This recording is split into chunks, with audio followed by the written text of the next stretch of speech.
So in this video, I'd like to dive into actually kind of creating sounds in Tremor, kind of look at maybe my process. You'll hear some of the things I think about as I go through it. First, just getting a nice, powerful snare sound, and then how we can add some really interesting modulated effects. I think we often get stuck in a rut of kind of using modulation on those typical synth parameters, like filter cutoff and pitch.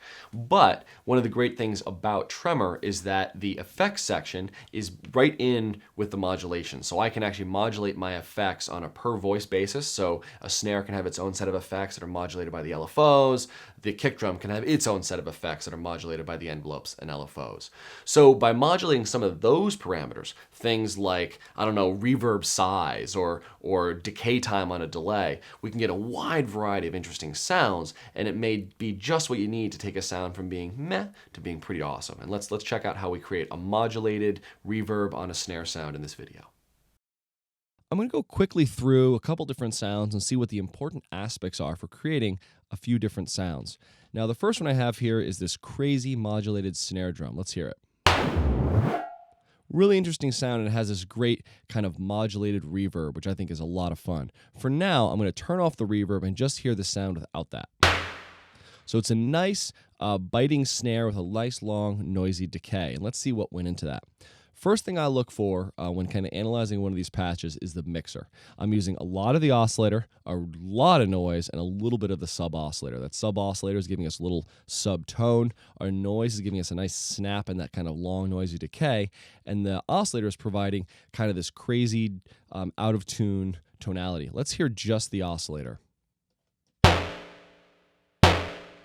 Right, and I you know when I play snare drums, like a real snare drum, there's always this kind of out of tune ring to them, and I think that oscillator gets that nice. One thing to note is I have roll way up, which means those upper harmonics or those upper partials are staying present. We have them pretty strongly there. Peak is at the bottom, so it's really emphasizing that fundamental tone, giving us a nice low thump to our snare. I am in membrane mode, so we're trying to emulate the sound of a real drum, and I don't make it that out of tune. You know, it's not that inharmonic, though it is a bit inharmonic. I think the real key to this sound, though, is the noise. When I crank this noise up, it starts sounding like that, like kind of almost gunshot sound of a snare. And it's important to note that we adjusted the noise tone, which is a bandpass filter, quite carefully. We adjust the noise width pretty carefully, and then we have the stereo presence, which I think could go pretty wide to give it a more of a wider sound. Now you'll notice when I hold over space here that it's being modulated. And I think that does give this a nice tonality. And if I just hover over it, you'll see that this slow envelope right here, it kind of highlights when I hover over, telling me that the slow envelope is modulating space. And if I was to click on slow envelope, you'll see over this entire range, the slow envelope is modulating. I think that gives it a nice snap. If I was to increase the decay, not quite as impactful. We get that nice kind of gunshot sound with that, which I think is really, really nice. All right, so the next thing to kind of look at here, and we'll bring that sub-oscillator back in again to have that nice bottom-end tone.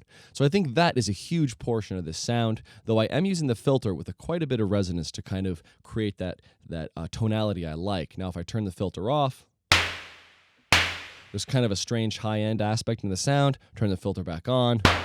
We get that more of a low-end thump, a little bit of resonance helps, and we adjust our cutoff frequency really carefully. Look, we're in fat mode to get that nice analog quality. And, you know, related to that analog quality, these filters in Tremor here and pretty much all the FXpansion stuff, they're really analog modeled. And if you push more energy into them, if you get more amplitude going into them, they distort in really nice ways. And that's what we have this pre-distortion for. We're kind of distorting the sound. We're also putting the volume into the filter a little bit harder, so we're getting kind of two layers of distortion there. And we also have a distortion after to kind of really get all that grit we want, that nice power out of the sound. I also have one final effect section on this. So we'll notice that we have the Synth Effects chosen here. And with that chosen, these three effects are being applied just to this engine. If I was to choose one of the other synthesis engines, you'll see the effects over here are changing. These are going on just this drum. So these are three effects that are allowed to manipulate just the snare sound. Now the great thing about that, because they are part of the snare sound, they can also be modulated by our voice modulation sources. And we'll see how it's used to great effect in a moment. So I have a granddad filter on this, another nice analog modeled filter, and you see that the slow envelope is actually modulating that frequency a little bit, again, to get a little more bite to that attack, right? So much of what we do with percussion synthesis is have our envelopes swing up really quickly, get a nice bright attack, and then decay down. We want to get that nice, punchy, short attack on things, and that's a hugely important part of our percussion sounds. Now, if I want to really craft this decay in a crafty way, that's what this tin can reverb comes in. And part of me doesn't like the name tin can for this reverb because it is a really powerful, beautiful sounding reverb with huge amounts of sound design possibilities. I find myself using it and modulating it all the time. Don't let the name tin can fool you. It is powerful and pretty gorgeous reverb. I love it. So I'm going to turn it on now so we can hear what this does to the sound. Let's check it out. Here's without it. Nice snare sound. Here's with it though. That is cool. And what's cool about it, in addition to just being an interesting sound, is it's actually tempo synced. So if I was to decrease, so if I play my groove, you hear how it goes boom, whoop, and it hits right with that kick drum, right? Now, what if I decrease my tempo to 100?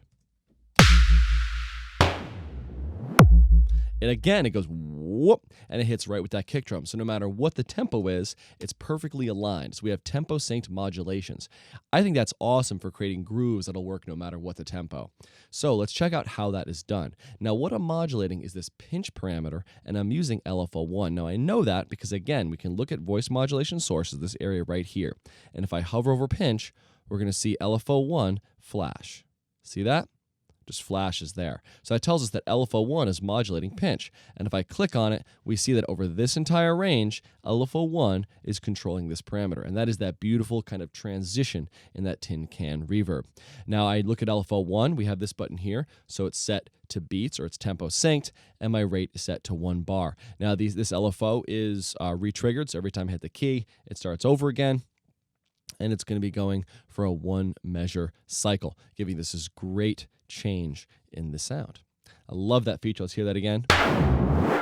Really cool sound. So you really play with this tin can reverb. I find in the extremes, that's when it really comes alive.